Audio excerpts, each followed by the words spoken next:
ओम नमः, ओम नमः, ओम नमः। अभी हमने परम पूज्य आदरणीय पंडित टोडरमल साहब की कुछ चर्चा करी। एक प्रसंग है जो कुछ उनका व्यक्तित्व भव्यात्मा जानते हैं। कहते हैं कि उनकी धर्म सभा में 700 विद्वान रहते थे, अन्य भव्यात्मा भद्र प्रणामी तो रहते ही थे, ये 700। और सुनते हैं कि उनके सानिध्य में कोई सिद्ध चक्र महामंडल विधान हुआ।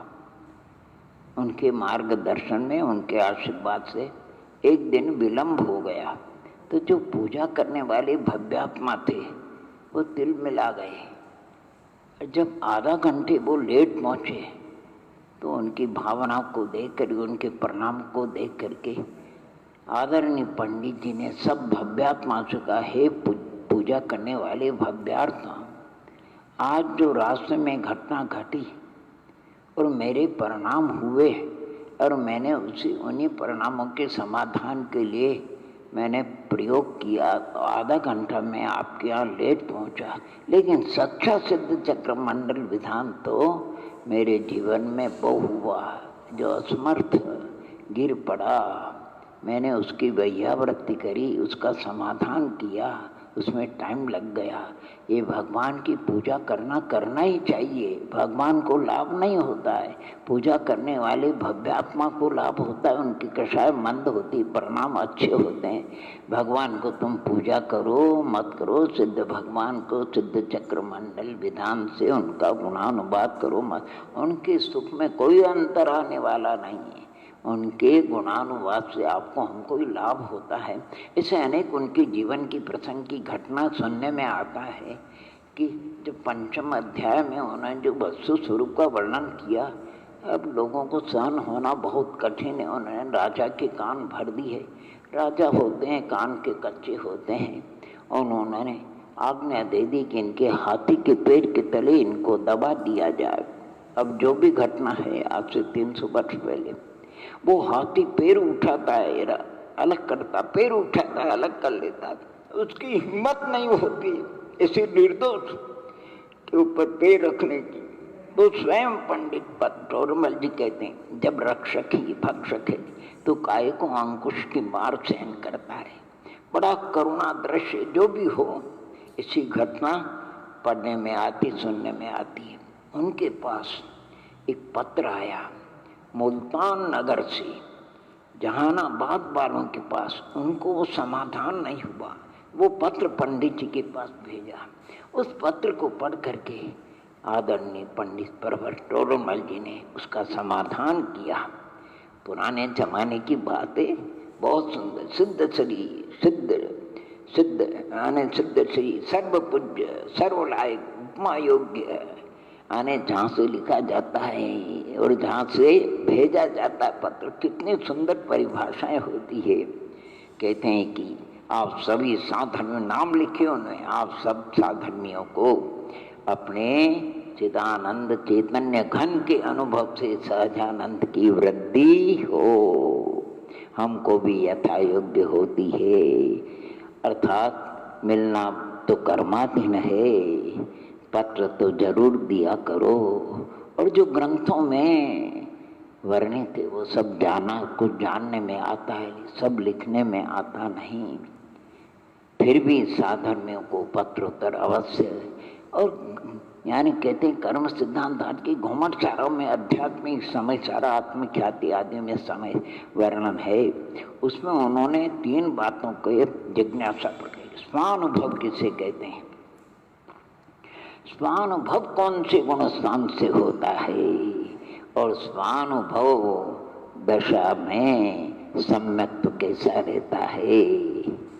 सम्यक्त्व के अंदर प्रत्यक्ष परोक्ष, इस प्रकार वो पद आप रसपूर्ण चिट्ठी को पढ़ेंगे तो माफ तो उन्होंने वर्णन किया है, और माफ से वर्णन किया जो भव्यात्मा यानी जिसको सम्यक दर्शन की उपलब्धि हो गई है। सम्यक दर्शन से व्यवहार नहीं, दर्शन मोहादि के उपशमादि के साथ में जिनको ऑप्शन सब सम्यक दर्शन विद्यमान है, ऐसे सम्यक के विद्यमान रहने पर व्यवहार सम्यक यानी मंद कषाय में देव गुरु शास्त्रीय तो अनेक बार श्रद्धा होती है, चली जाती है, लेकिन ये ऐसा सम्यक तो हो जाता है तो उसका अर्धपुद्गल परावर्तन संसार से अधिक नहीं रहता है।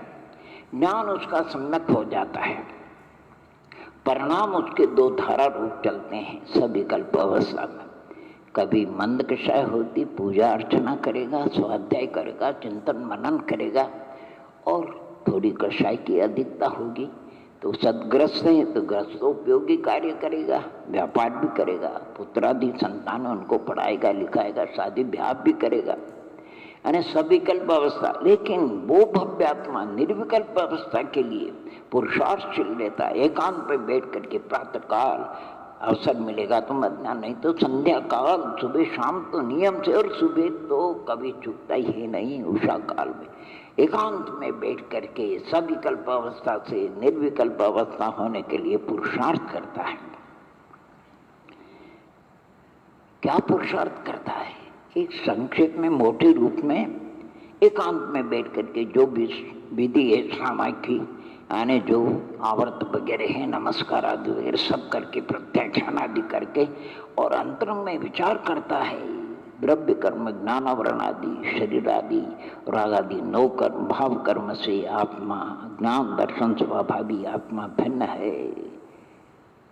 फिर उनका विकल्प छोड़ देता है, द्रव्य कर्म का, नो कर्म, भाव कर्म का, केवल आत्मा स्वरूप में एकाग्रता के लिए शुद्धो हम, बुद्धो हम, निरंजन हम, निर्विकार हम, ज्ञानानंद स्वरूप हम, परमानंद स्वरूप हम, नास्ति से तो रागत द्वेष रहित तो हम, कषाय रहित तो हम, शल्यत्र रहित तो हम, और माने आदि आदि योगत्र वैसे अनेक प्रकार के अंतरंग में, और ऐसी भावना करते करते करते करते अन्य भी विकल्प छूट जाते, केवल एकाग्रता आती है। जैसे भौरा पराग रस का पान करने के लिए गुनगुनाता है, गुनगुनाता है, गुनगुनाता है, और जब पराग रस को लेता है तब उसका गुनगुनाना बंद हो जाए। ऐसे वो भव्यात्मा सम्यक दृष्टि अपने पद के अनुसार चौथे, पांचवें, छठे आदि गुणस्थान वृत्ति सामायिक के काल में उस सहज सुख का अनुभव करने के लिए गुनगुनाते गुनगुनाते गुनगुनाते हैं। और जब रसास्वाद आता है तो समय उस क्षण के लिए, कुछ क्षण के लिए, आँख की टिमकार मात्र काल के लिए वो गुनगुनाना गुनगुनाना बंद हो जाता है। वहाँ कोई पूछते हैं विशेष आनंद कैसे आता है, तो उन्होंने संकेत किया सभी कल्प अवस्था में ज्ञान नेच ज्ञानतर, नेच ज्ञानतर ऐसा भटकता था, परिणाम शुभ अशुभ में जाता था। और निर्विकल्प अवस्था में ज्ञान भी एक स्वरूप में एकाग्र हो गया। अन्य चिंता, एकाग्र चिंता निरोधो ध्यानम अंतर्मुक्त के लिए, और अन्य परिणाम चारित्र संबंधी भी स्वरूप में तन्मय हो गए। कहते हैं इन कारणों से, इन दो कारणों से एक वचनातीत आनंद होता है, जो आनंद शब्दों के द्वारा कहा नहीं जाता है। शब्दों वो तो जिसको आनंद आता वो ही जानता है, शब्दों के द्वारा मात्र संकेत कर सकते हैं। उसका नाम स्वानुभव लिखा उन्होंने, और उसका पंडित बनारसी दास जी ने उसका लक्षण भी लिखा। माने वस्तु विचारत ध्यावते मन पावे विश्राम, रस स्वादत सुख उपजे अनुभव होता को नाम अनुभव होता। अनुभव है चिंतामणि, अनुभव है रस को, अनुभव मार्ग मोक्ष को, अनुभव मोक्ष स्वरूप। जे पूर्व पंच परमेश्वर भय अरु हो रहे हैं, और जे होंगे आगे जग में, सो सब अनुभव प्रसाद ते या में धोको नहीं। ये ज्ञान की पर्याय है अनुभव। ऐसा आनंद बिना सम्यक के स्वानुभव के नहीं आता है। यानी सविकल्प निर्विकल्प अवस्था में सम्यक में कोई अंतर नहीं होता है। सम्यक में प्रत्यक्ष परोक्ष का भी कोई भेद नहीं, ज्ञान में प्रत्यक्ष परोक्ष का भेद है। उस समय स्पष्टीकरण किया उन्होंने कि स्वानुभव के काल में कौन सा ज्ञान है, केवल ज्ञान है नहीं, अवधि मन पर ज्ञान का विषय बिल्कुल शास्त्रानुसार पंचेंद्रिय स्पर्शादि संबंधी मति ज्ञान है, ये जो नो इंद्रियावरण कर्म अर्थात मानस भाव मति ज्ञान उत्प्रक होने वाला शुद्ध ज्ञान, वही शुद्ध ज्ञान स्वानुभव में काम करता है। उसी को एकाग्रता होती, धर्म ध्यान कहते हैं, उसी का नाम। यानी सम्यक्त्व तो चाहे सविकल्प एक तरीका रहता है, औपशमिक सम्यक्त्व का काल तो बहुत कम है, क्षावसमिक का ज़्यादा है, क्षाई का भी ज़्यादा काल है। ऐसा उन्होंने बहुत सुंदर वर्णन किया। तो वही ज्ञान है, उसमें लिखा है कि जो आत्मा का स्वरूप इस जीव ने सबसे पहले अपरम चेतना से दर्शन का व्यापार होता है, अचक्षु दर्शन, मानस अचक्षु दर्शन, कुछ भाष विशेष विचार करने लगे मैं आत्मा हूँ, और विचार करते हुए फिर अवग्रह होता है। अवग्रह का मतलब उसमें व्यंजनावग्रह अर्थात चक्षु इंद्रियों मन से नहीं होता है व्यंजनावग्रह, बाकी चार से होता है, और फिर अर्थावग्रह होता है। फिर यह होती मैं कैसा हूँ, फिर आत्मानुसार विचार करता मैं ज्ञानस्वरूप हूँ, फिर विचार तर्क, जहाँ जहाँ ज्ञान है वहाँ आत्मा है, जहाँ जहाँ आत्मा नहीं वहाँ ज्ञान नहीं, ऐसा तर्क व्याप्ति अनुभाव वगैरह, और फिर ज्ञान के माध्यम से आत्मा का स्वरूप, यानी ये सब वही ज्ञान करते। प्रतिज्ञा है, हेतु है, उदाहरण है, उपनय निगमन, और फिर जीवो वो अमूर्तिकता सदैव परिमाणों भूतता संसार हो, तो ऐसा शुद्ध ज्ञान के माध्यम से आत्म से अपने आत्मा का स्वरूप विचार करता, मनन चिंतन करता है। तो उन्होंने स्वानुभव का स्वरूप बताया। स्वानुभव के काल में सम्यक्त्व, तो वो तो प्रत्यक्ष परोक्ष, तो ये ज्ञान के भेद है। फिर तीसरी बात एक बड़ी मार्ग की पूछी, जो भी उनका ऐसा स्वानुभव कौन से गुणस्थान से हुए। तो रसपूर्ण चिट्ठी में आज से 300 वर्ष पहले उल्लेख किया चौथे ही गुणस्थान से होता। प्रश्न किया चौथे पंचमादि गुणस्थान में अंतर क्या है। उदाहरण दिया उन्होंने, कोई भव्यात्मा प्रभु का नाम लेने के लिए बैठे हैं, सबकी क्या है प्रारंभ एक शरीर के मग्न है, क्या अंतर है कि नहीं। इसी चतुर्थ गुण सामर्थ्य का जितनी मग्नता चाहिए उतनी मग्नता नहीं है, उतनी स्थिरता नहीं।